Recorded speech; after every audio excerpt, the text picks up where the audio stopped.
So please, if you could. Now, in 2000, the Catholic population of the country was 2,855,724. In the 2010 census, it had increased to 3,230,996. So there was an increase. But we will talk about it from a different dimension later on.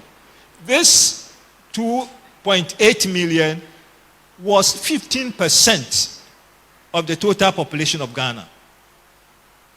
15% of the total population of Ghana. In 2010, the 3.2 million was 13.1%. So in terms of percentages, we had declined from 15.1% in 2000 to 13.1% in 2010. Now we have the last line in 2021 PHC. The figure had moved down to 3,071,000. So, and this accounted for 10% of the population of Ghana, because the 2021 census of Ghana gave us a figure of 30.8 million for Ghana. And so you look at this alongside what is happening in the country. Now, between 2010 and 2021, the change in males was 79,000. The number decreased by 79,000 for males, 2,076, and 79,876 for females. And so the total loss, and that's why I put down the minus, is 159,000. And this is alongside the population of Ghana. In 1960, our population was 6.7 million. In 1970, it was 8.6 million. And then 84, 12.3 went to 18.9.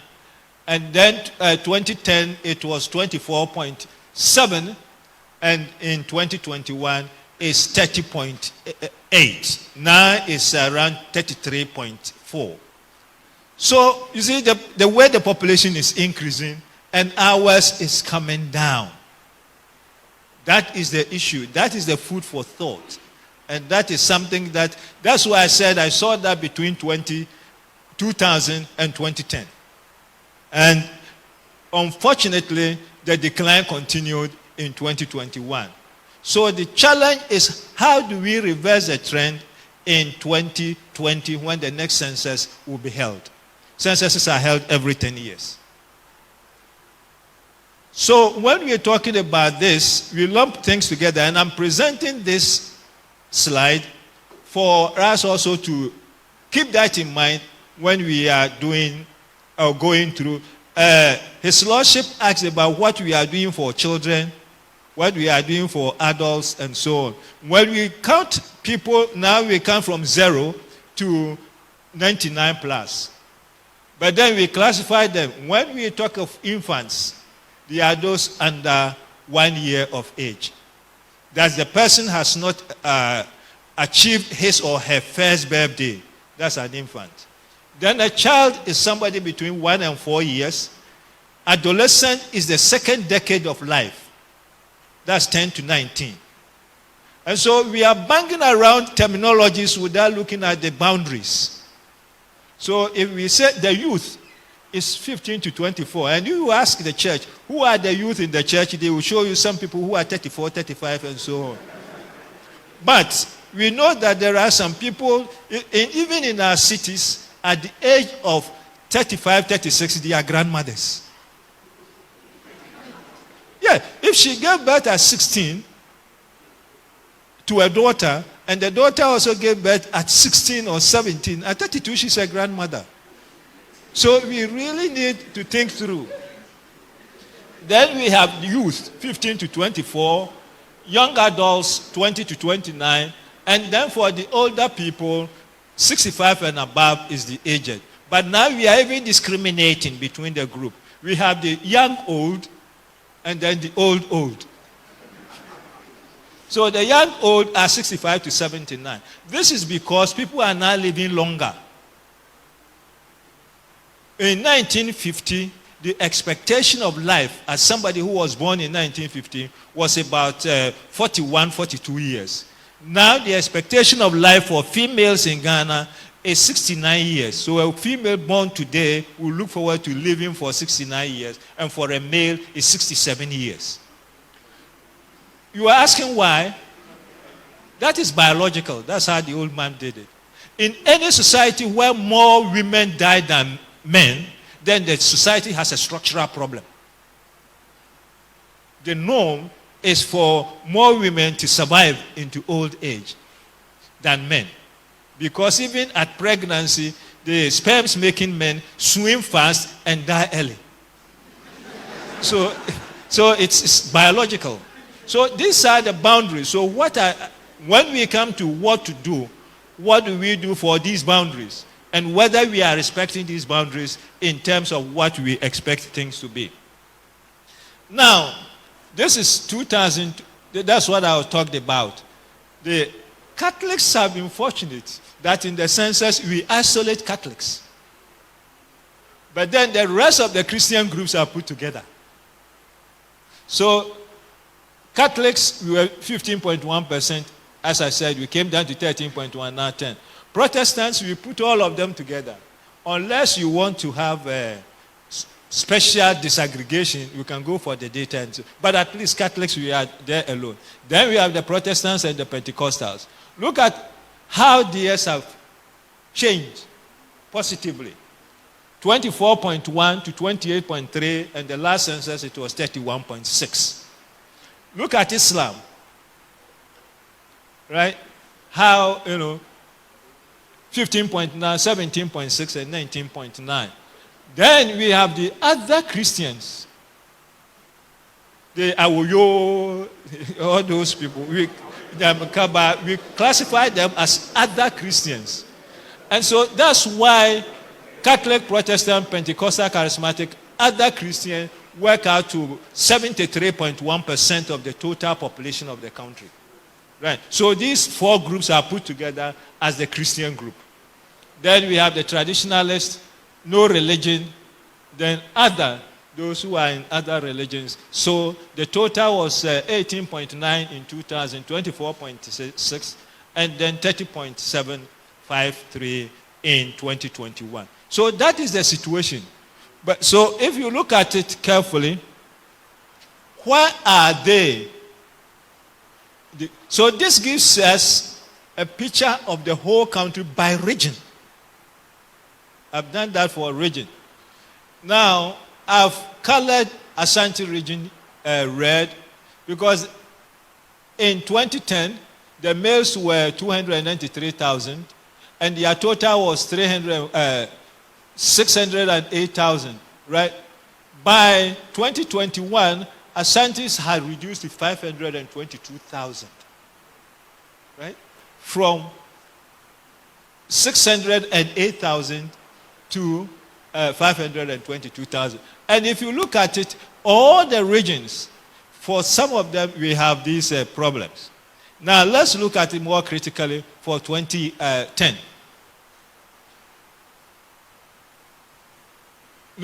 Let's look at the last point, 10, Western 16.1, and then the total was 13.1. If you go down to 2021, right, Western was 16%.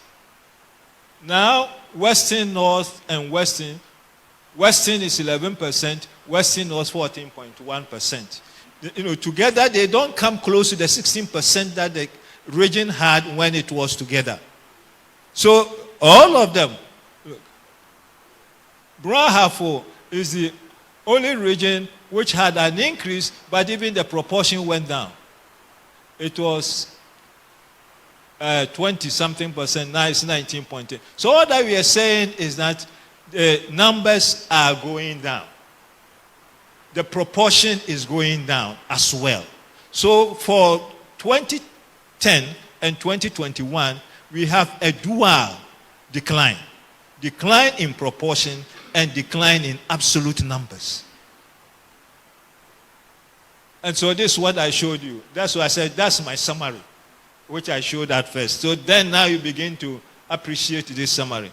And how are they doing?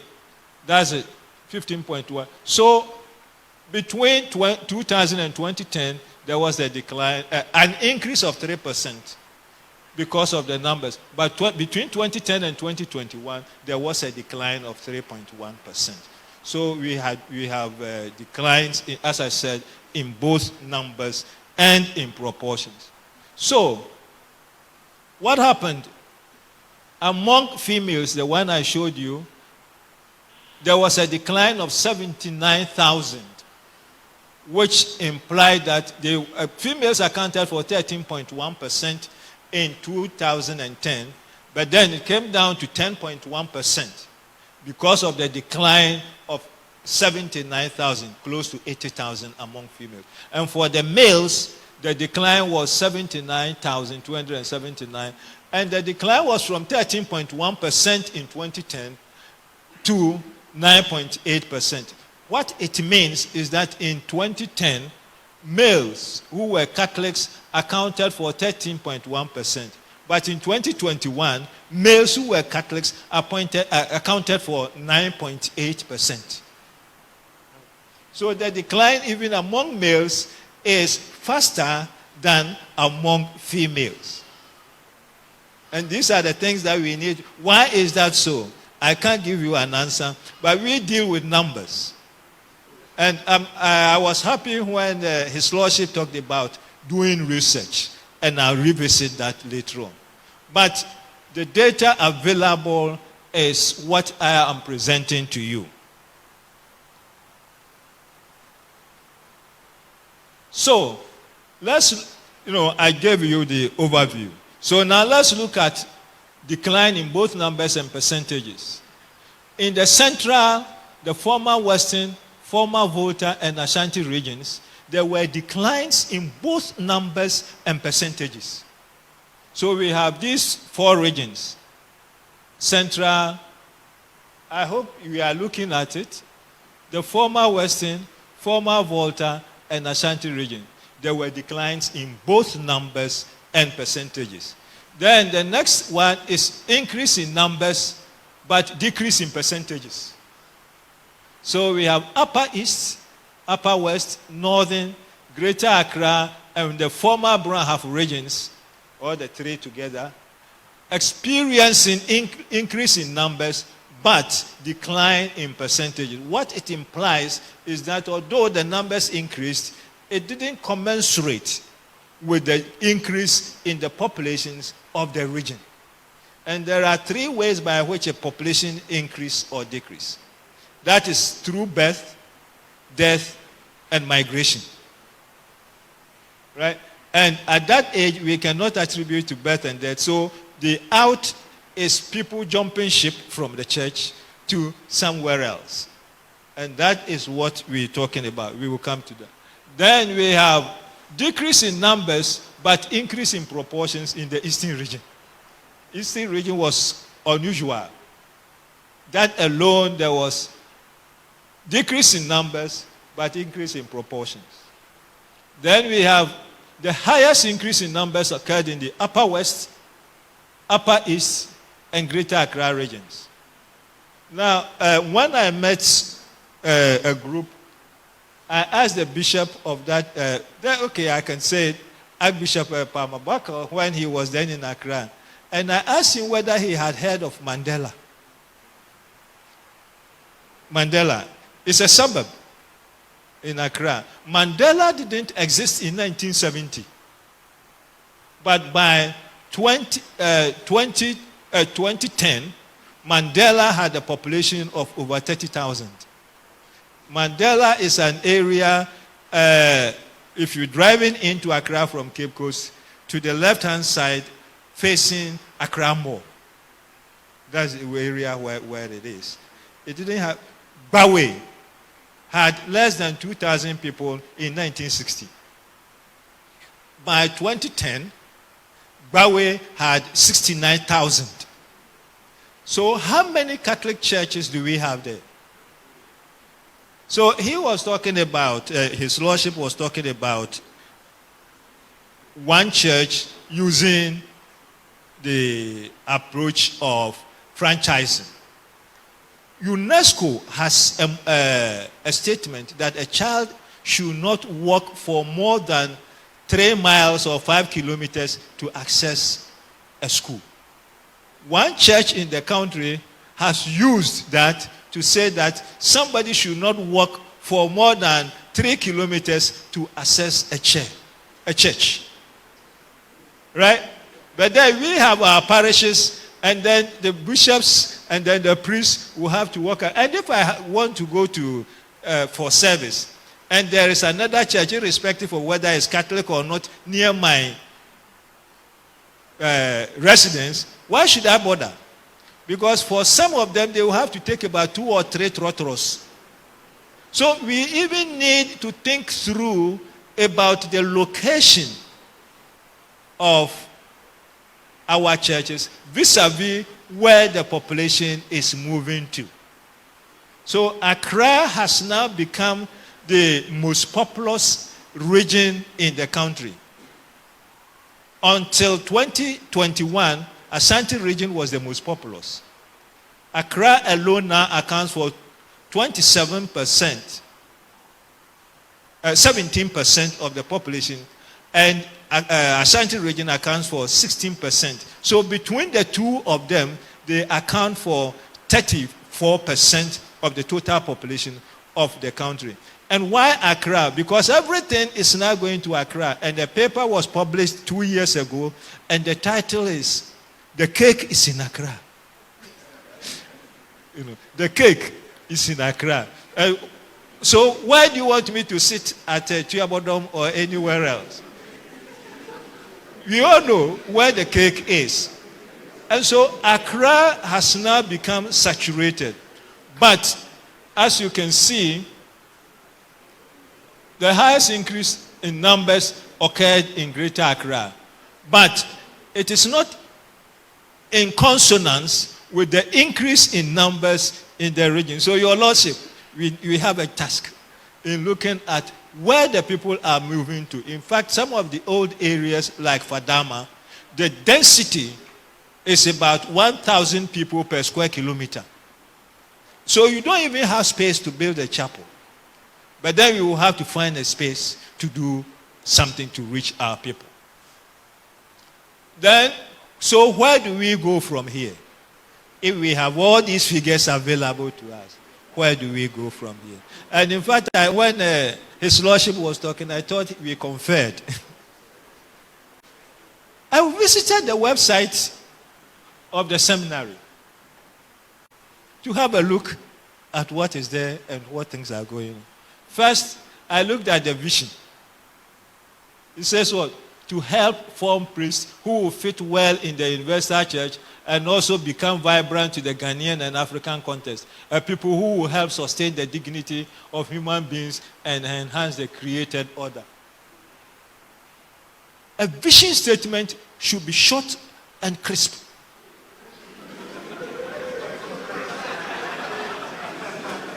In your dream, you should be able to give your vision statements. Right? And it's an aspirational statement. To be, to achieve, is to be the leading seminary, Catholic seminary in West Africa. That vision then will help you to move. How do you get there? And how do you get there with that vision will be through your mission statement. And I don't want to read the mission statement. But that one too is built on Wilde. It's so long. Right? We know it's an ecclesiastical institution and so on. All these things should not be part. So you see, the conceptualization of what ought to be is something that we need to think about. Then I checked other things. What he said, 4 domains, it appears at the site as the 4 pillars. And I've colored the pastoral formation through shepherd. His Lordship talked about it. But I'll come to that later on. But these are 4 issues. I have no problem with that. We can look at it. But how do we now translate, particularly the last one? The 3, human formation, spiritual formation, intellectual formation, do occur here. But the issue is out there within the context of pastoral formation. So to reverse the declining trend, we will need to look at how we deal with the last pillar.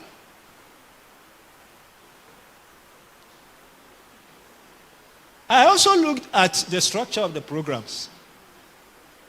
Right? So if we are talking about formation, what are they? Now, I asked a question because when you look at the vision statement, it talks about Africa and Ghana. Now, my first question is, how has the structure been benchmarked with programs in other African countries in order to bring out the Africanness expressed in the vision? The concept of benchmark is that if you want to mount a program in, let's say, economics at UCC, you take what you have developed and look at what Legon is doing, Ibadan is doing, and perhaps another university somewhere. That's what we call benchmarking. So that whether you have the basic elements which will qualify you to be acclaimed international enough or at par with your colleagues. So the question is, how far have you done benchmarking? Then we have what we call the hidden curriculum in education. The hidden curriculum concept appeared about 50 years ago with an article in the Canadian Journal of African Studies about Ghana. Now, one of the hidden curriculum in education is that things that you learn without being taught in class. And this morning, I came in early and I said, boy, we have a problem with hidden curriculum. I sat here looking at people. A visitor has come. None of you came to ask me who I was, where I was coming from. So we have consciousness issue with security. Right? We don't need to be taught by the rector. Right? So I sat here. I was here at about 2-3 minutes after 8 and got out at 20 past 8. And I sat here. Then a bus came to park next to me. And for the bus load full of people, only one person said hello to me. So, you see, you also need now to be conscious about what we call the hidden curriculum. The things that you need to pick up. And I'm afraid this little thing is something that we all need to work about. The second dimension that I saw when we started is that is what? What week is that? Theological week. Where are the other people who form the body of Christ in the church? The lay. How many do we have here? Right. So if we are talking about, that's the formation process that I'm talking about. So consciously, there should be a process of engagement. And I'll come to that. Then the question is, how many of you have, as students when you came here, how many of you have ever visited Abraham Market? How many? Right. So we don't need to be told by the seminary to go to, but as part of your formation, the people you will be dealing with, you will need to think beyond the ordinary. And one of them, so when you go to Abraham Market and you see how the people are living their lives, you will know. I tell, he was talking about how people preach. And then if you come to my parish and you preach about St. Thomas and you say he is what? Doubting Thomas. And you end there, I will ask you. Because Thomas is my patron saint as a researcher. He goes on to ask the hard questions which gives us answers. Right? But then you are always told that he is a doubting Thomas, so you go to a parish and you preach he's a doubting Thomas. But now you should be challenged because of the hidden areas, and I'll come to why I talked about that. Then I talked about the composition, the age limits that we have.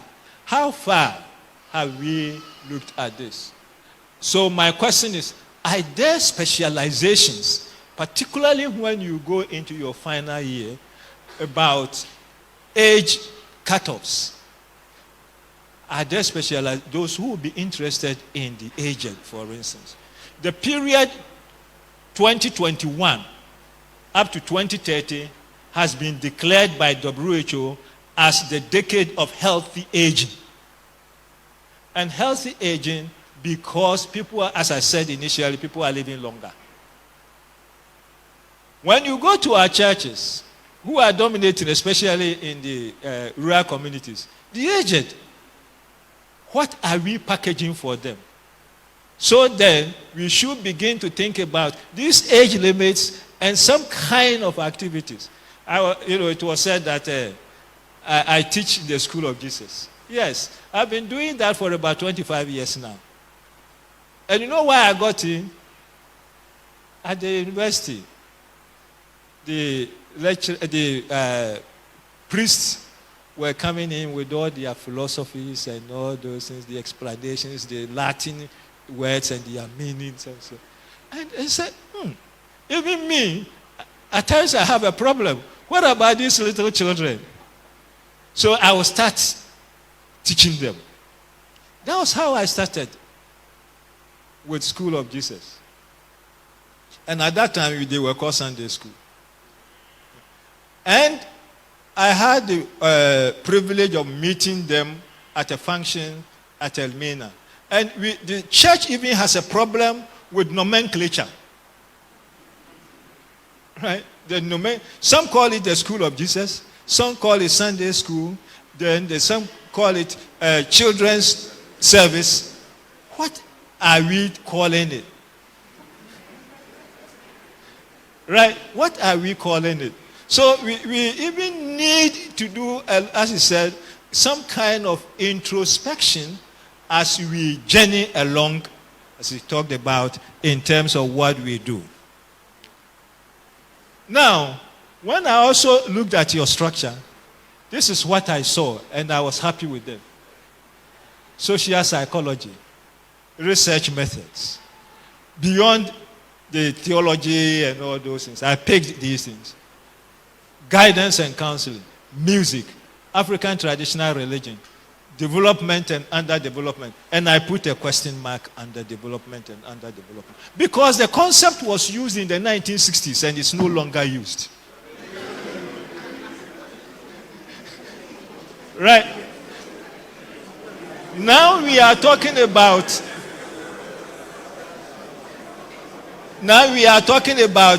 Human Development Index. And Human Development Index consists of 3 items for measurement. 1, education. A number of years spent in school and school attainment. That's for education, 2 variables. The second is health.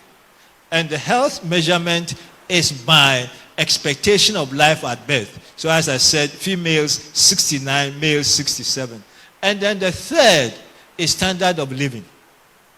The standard of living is looked at in terms of the per capita income for the population. So then, these are now what is used to construct that. So go to the UNDP website, check for human development indices, and then you also see what is going on. But then that's what I saw. What I didn't see is the national programs on development. And so I come to that. But then, when I sat there in my car looking at it, I looked at the staircase.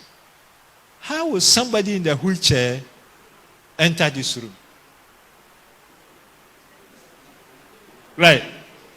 We have Act 715 of 2006, and that's the Disability Act. It was passed in 2006, and there was a moratorium of 10 years. So by 2016, you should have made access for physically challenged person in your building. So if anybody comes here and challenges us in court, we will lose, because the moratorium has passed. Right? It's passed in 2016. And so, you have all these things, the international issues, and I picked on Sustainable Development Goals, which is from 2016 to 2030. That's a 15-year period, and it will end. So all that I'm saying is that you don't even need to look at all these things. But then we have computing and new media. He talked about it. I don't want to belabor it. And then emerging issues, digitization. Now you don't think about it, but you now sit there, you get money from mobile apps. Right? You get money. You send money by mobile apps. You get up in the morning, you check what's up. That's the process of digitization. And somebody wrote a book in 2006, Richard Friedman. He talks about the world being flat, in the sense that we are now, with digitization, we can compete. But if you don't try and compete, you will be left behind. So the motto or the mantra for the Sustainable Development Goals, that's what I've shortened to SDGs, is that nobody should be left behind. So the church, how are we going on with nobody left behind? So issues like this, which I imagine which can enrich what we do, will need to be incorporated. Not necessarily a course, but series of seminars to introduce people to what is going on out there. Let us see. How many Sustainable Development Goals do we have? Any offer? How many? How many? 17. The first one is hunger. Eliminating hunger in all its forms by the year 2030. Right? And then we have poverty, we have education, we have gender equality, we have sustainable environment, we have the ocean. Now we have also the concept of green and blue economy. The blue economy are our oceans. How are we sustaining our blue? And all these things are there. So we will need to look at it. And remember, we are also in a world, as I said, the world is getting flat. I was looking for introduction to a foreign language. Perhaps you may have it, but it was not written.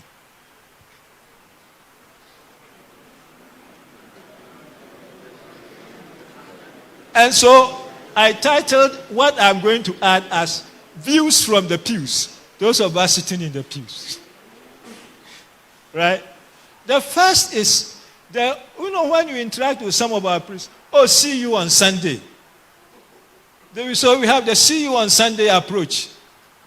And he talked about, one of the contributors talked about things taking place within the parish premises. Sunday, see you on Sunday, that's it. How do we look at women who are sitting at Kotokraba Market, at Abra Market? So if she is there, nobody visits, but some of these churches which are coming up shows interest and visits her in the market. Next time she will go and visit also. And then you are losing the person. So we will need to think about it. Then we have the images of evangelization. You see, when you look at what is in the Bible, there are two images which are presented for evangelization. The shepherd approach and the fisherman's approach. When you look at your pillars, you are only talking about the shepherd approach. The shepherd gathers the sheep, put them in a pen, make sure they are there. So it's very rare for the shepherd to go and get another one to add. But the fisherman's approach goes out. And so I think you will need to revise your pillars for the church and include both the shepherd and the fisherman's approach in order to get people in. It's in the formation pillar. So it's not surprising that we are only looking at the sheep which are in the pen. Right? So we really need to think through about how.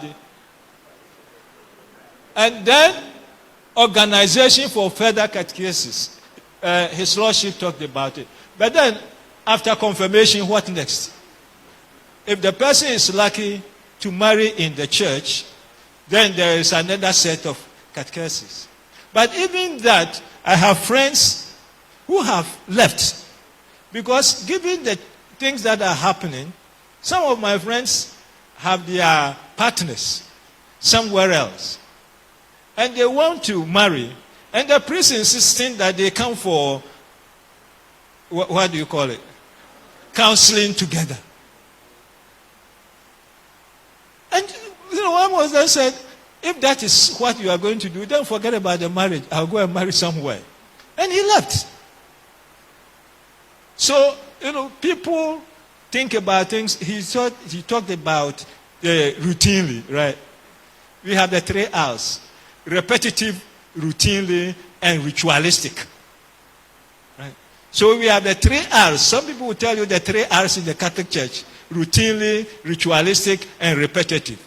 So, people, how do we now conceptualize things in such a way that, this is how we do it. So irrespective of whether your wife is in Tamale and you are in Cape Coast, we should meet.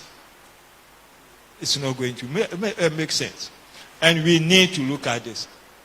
Then, the avenues for body of Christ to appeals to contribute to what goes on. His Lordship has talked a lot about this. I'm not going to. But I'll share with you my experience. There was a function at St. Teresa's Minor Seminary. And we all went there. And after the function, there was an announcement that church presidents should meet. So as you were going, there were about 3 or 4 priests behind me. One of them said, this church president,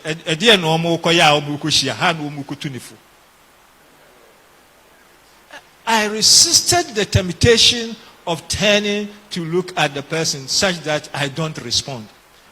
But it pained me. Because we are not part, we don't belong. We can't advise. That mentality is something that we really need the next crop of priests to come in.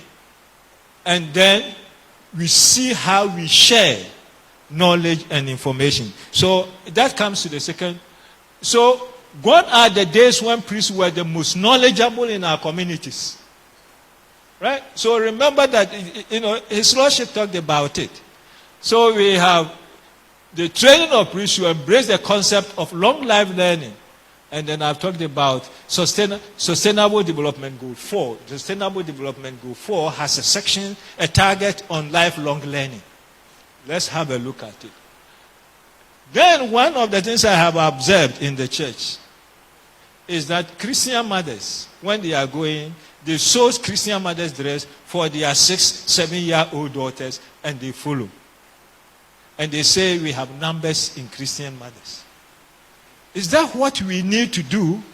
Let the children grow in their respective lines so that they understand the conceptualization of what is there and what it entails when they move to another grade. Another church that I'm familiar with, when they saw some of these things, they created a space. Now that people are staying longer in school before marrying, they created a space called young adults. Because previously, by the time they were young adults, their mothers would have married. So they will have the mothers club. But now, they are professionals They are not married. And so they have created space for them. We need to interrogate this. And then, one of the things that I do when I travel on Sundays is to visit all the Catholic churches on the route I take. There are times, I stand in the window, look at what is going on, and say, if I were to be a member of this church, I will not come again. There are things. And then look at the attractiveness of our church structures. There is a village just after Ajumakon towards Bremen-Sikuma. It's Babenso. Right? After Ajumakon, you have Babenso, you have Brofredo, you have Besiansi. And then the Babenso Catholic Church is opposite the Pentecost Church. And the Babenso Catholic Church is an apology of a church. Right. And so, I talked to one of the elders in the Archdiocese. What can we do to even uplift the image of the Babenso Catholic Church? And it's right by the side of the road. You can't miss it. Right. And so, although, we need to be creative. We need to be creative. And then we need to now think about what we see. I was happy to hear that he did a work, and there is this whole gap between what the clergy think is there and what the lay people also look at it. Well, my chaplaincy is different, so I cannot use it as an example. But I was telling the rector that at a point in time, the finance officer of the university was a member of our chaplaincy. So, Osofo, what do you know about accounting? Let's make it the person responsible. And that's how, over the years, we have had professionals dealing with these things for us. We are fortunate to have the professionals. So, we have an engineer, we have all those people within the chaplaincy of Our Lady. So, role of the seminary. I have only 2 suggestions. I couldn't think far. But we need strong research desk in our seminaries to look at issues. Data is neutral. This data that I analyze sits there, religion in Ghana. If you don't analyze it yourself, you will not get it this way. Right? I once showed another group about religion and wife beating. Right? The various religious groups and their endorsement of wife beating. And I was telling the priests, now if this is what we as Catholics see, and then we go and say, oh, be humble and all those. But after church, the person is beating his wife. And you know the reasons given for even being beaten? Burning the food. Now, neglecting the children. Then the third one, going out without permission. Right? So, the Ghana Statistical Service has collected all this information there. We need to have a system whereby we can access this information for our own use. Right? And this would, as I said, need collaboration. You need collaboration. But once you consciously say that this is what we are going to do, then we are halfway through the system. And then we can manage and analyze data. You go onto the net, you apply, you can get data from Ghanaian censuses, I think from 1970 to 2021. Provided you tell them what you are using the data for. They give access to you. So we need and then designing a program that interfaces training with community. School and home. A Fieni school. The things, yes, those days we had a Fieni school textbook. Don't tell me data is not available. It is when you don't know that it's available that you say it's not available. So please, startsghana.gov.ga. But those who want to see some of these things physically, who knows where the Ghana Statistics Service office is in Cape Coast? No. Ghana Statistics Service? No. Ministry of Agric. Yeah. Ministry of Agric, opposite WIM Clinic. Opposite WIM Clinic. That is where they are. So if you want some of them, you can even go there and ask for what they have, and you get it. Chair, thank you very much.